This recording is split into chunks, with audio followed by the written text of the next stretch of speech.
images showing 那鉴于当前叙利亚局势 국제뉴스 한반도 정세를 한눈에 황준호의 월드 리뷰.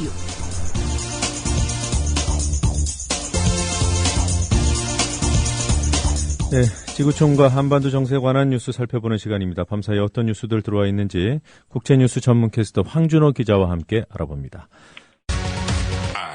국민TV 라디오 청취자분들을 위한 대한민국 최고의 민간 싱크탱크 김광수 경제연구소의 특별 이벤트. 12월 31일까지 경제시평의 1년 구독 회원이 되시면 부동산 보고서 6부를 보실 수 있는 3만 포인트를 적립해드립니다. 031-908-0172 검색창에 김광수 경제연구소를 검색하세요. 김철기 조합원 신청 광고입니다.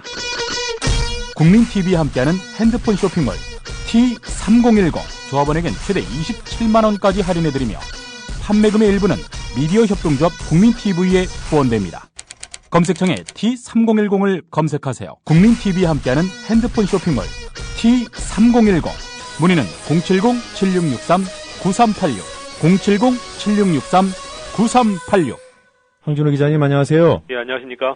네, 이 중국이 선포한 방공 식별 구역 때문에 논란이 계속되고 있는 것 같아요. 중국이 일본하고 영토 분쟁을 하고 있는 센카쿠 열도가 포함된 방공 식별 구역을 선포하면서 일본, 나아가서 미국을 겨냥하는 행보를 보였는데요. 일본과 미국에서 공이 강한 반발이 나왔습니다. 먼저 미국이 중국의 조치에 따르지 않을 거라는 성명을 냈고요. 일본은 아베 총리가 직접 나서서 미국과의 연대를 강조했습니다. 아베 총리는 또 관계국과 협력하겠다라는 말도 했는데 이거는 한국을 언급한 것으로 풀이됩니다.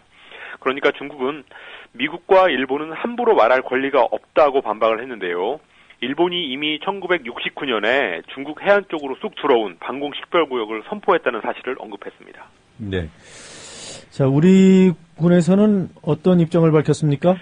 일본 일요일에 성명을 한번 냈었고 또 어제는 국방부가 중국 대사관에 국방무관을 불러서 방공 식별구역을 인정할 수 없다는 입장을 전달했습니다.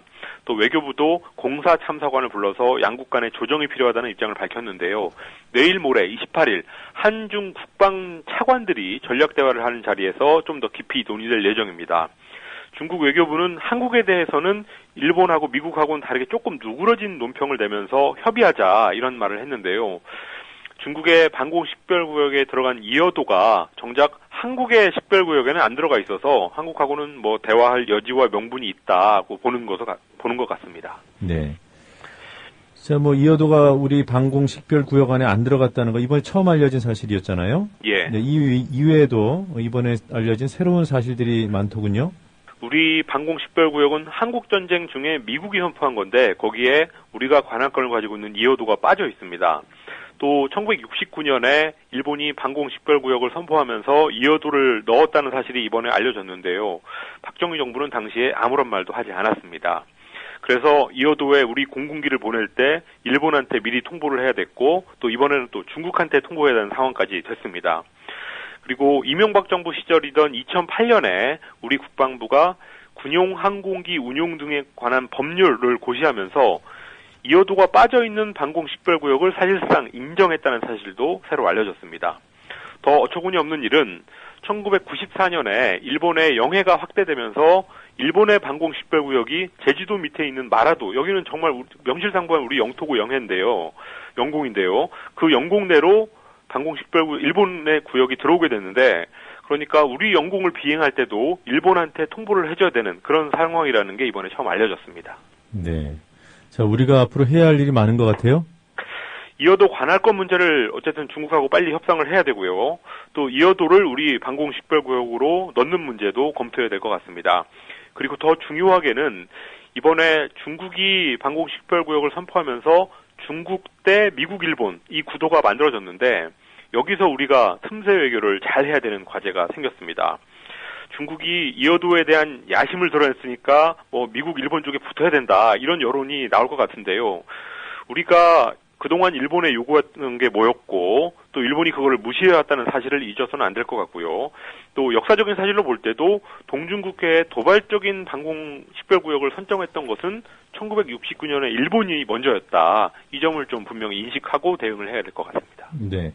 자, 다른 얘기 해보겠습니다. 이란하고 10년 만에 핵 협상을 타결한 미국. 예. 이란과 북한은 다르다 이런 입장을 내놨군요.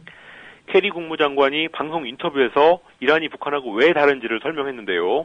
첫 번째, 이란은 핵 확산 금지 조약 NPT에 가입한 나라다. 둘째, 이란은 핵 협상에 그동안 참가해 왔다. 셋째, 이란은 핵시설에 대해서 매일 사찰을 받기로 했고 사찰을 하는 동안에 핵활동을 제한하는 데 동의했다고 말했습니다. 또 이란이 핵무기를 만들지 않겠다고 공개적으로 약속한 반면에 북한은 이미 핵무기를 갖겠다고 공언했고 핵실험을 해왔다는 점이 다르다고 말했습니다. 북핵 협상이 그만큼 더 어렵다는 뜻 아니겠습니까? 그렇습니다. 네, 캐리 장관의 말 어느 정도까지 신빙성이 있는 건가요? 이 말이 미국 내 반대파들, 이란 협상에 대한 반대파들을 설득할 목적으로 한 얘기니까 조금 과장이 있는 것 같습니다. 북한이 5월 말에 최룡해를 중국에 보낸 후에 핵 협상을 하자고 계속 말해왔고 또 길게 보자면 육자회담이라는 게 있었으니까 이란만 핵 협상에 참여했다 이런 설명은 사실과 다릅니다. 그리고 따지고 보면은 진짜 다른 거는 미국의 태도입니다. 북한 핵의 경우는 북한을 계속 악동으로 남겨두는 게 중국 견제를 위해서 필요하니까 미국이 그동안 협상에 별로 적극적이지 않았습니다. 반면 이란은 요즘에 중동의 판세가 워낙 유동적이다 보니까 미국이 거기에서 주도권을 잃지 않으려고 이란 핵 협상에 적극적으로 임해왔습니다. 국무장관이 직접 이번에 협상을 했었고요. 또 지난 8개월 동안 국무부 부장관이 참여하는 비밀 협상을 이란하고 5번이나 했다는 것을 보면 알 수 있습니다. 더군다나 이스라엘이라는 아주 강력한 장애물까지도 미국이 통과한 걸 보면은 돌파한 걸 보면은 북한과 이란이 다르다는 점을 말하기에 앞서서 미국 자기들이 얼마나 달랐나 이걸 돌아보는 게 좀 더 필요할 것 같습니다. 네. 자, 스위스에서 흥미로운 국민 투표가 있었는데요. CEO의 연봉을 제한하자. 이 결과 어떻게 됐습니까? 스위스가 기업 내 최고임금이 최저임금의 12배를 넘지 못하도록 제한하는 법을 국민투표에 붙였는데 일요일에 붙였는데요. 65.3%의 반대로 부결됐습니다.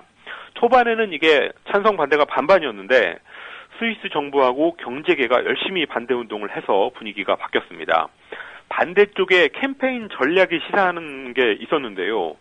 제네바의 국제노동기구에서 근무하는 분의 설명을 보니까 법안을 찬성하는 쪽에서는 햄버거 12개하고 1개 이렇게 이거를 쌓아놓은 그림을 보여주면서 홍보를 했는데 그러면서 이 법안이 통과돼야 된다고 홍보를 했는데 반대쪽에서는 그 프레임에 말리지 않고 대신에 시장 경제에서 임금 결정의 자율성이 있다 이런 말을 강조하면서 소련 깃발을 살짝 보여주는 그런 일종의 색깔론을 펴면서 여론을 뒤집었다고 합니다. 네. 이번 국민투표로 모든 게 끝난 건가요? 그렇지는 않습니다. 스위스에서는 소득 불평등에 관한 국민투표가 몇 가지 남아있는데요. 법정 최저임금을 월 480만 원 주자는 법안이 있고 또 모든 국민들한테 생활임금을 매달 290만 원을 주자 이런 법안 등등에 대한 국민투표가 아직 남아있습니다.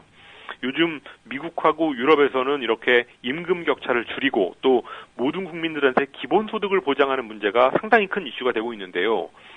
파이낸셜 타임스 같은 그 경제계를 대변하는 신문들까지도 기본소득 아이디어는 그렇게 나쁜 게 아니다. 이런 칼럼을 쓰고 있습니다. 그만큼 그 소득 불평등에 대한 문제가 심각한 사회 문제가 됐다는 반증으로 보입니다. 네.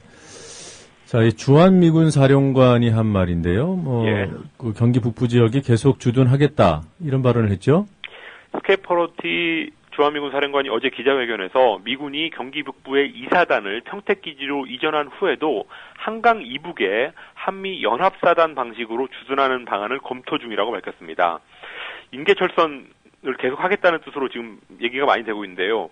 인계철선이라는 거는 사람이 건드리면 폭발물이 자동으로 터지는 폭발 장치를 얘기하는 건데 북한이 공격해서 전방에 있는 미군이 피해를 입으면은 미국이 한반도 분쟁에 자동 개입하게 된다는 뜻입니다. 이게 한미동맹을 상징하는 말이었지만 노무현 대통령은 인계철선이라는 말 자체가 염치가 없다라는 말로 평택 이전을 결정했는데요. 이번에 주한미군 사령관이 나서서 결과적으로는 인계철선 정책을 되살리겠다는 말을 한 겁니다. 네, 그러니까 인계철선이란 말을 직접 언급한 건 아니고요. 이런 그렇습니다. 주둔하겠다는 거는 그런 정책의 유지로 보인다는 말씀이시죠? 예. 네, 왜 이런 말을 했을까요? 우리 국방부 대변인은 주한미군이 한강 이북에 있어야지 북한의 도발을 억제하는 효과가 있다고 보는 게 아니냐 이렇게 해석을 했는데요. 그거는 외교적인 레토릭 같습니다. 다른 이유가 있을 것 같은데 그 용산에 있는 미군이 평택으로 가는 비용은 한국이 대기로 했고 경기 북부에 있는 주한미군 이사단이 평택으로 가는 비용은 미국이 대기로 돼 있는데 예. 그 비용을 아끼려고 하는 게 아니냐라는 해석이 있습니다. 또 그거를 뒤집어서 보면은 이사단 이전 비용도 한국이 내라고 압박하는 측면도 있는 것 같고요. 또 주한미군 사령관이라는 게 사성장군으로 미국 군부에서 보자면 상당히 중요한 포스트고 일종의 기득권인데 북한의 위험을 강조하면서 그 기득권을 지키려는 게 아닌가 그런 쪽으로도 좀 해석을 할 수 있는데 시간이 지나야지 정확한 진위가 드러날 수 있는 것 같습니다. 네, 겉으로는 안보를 얘기하지만 결국 중요한 건 뭐 돈인 것 같아요. 그렇습니다. 네. 자, 오늘 여기까지 듣도록 하겠습니다. 고맙습니다. 감사합니다.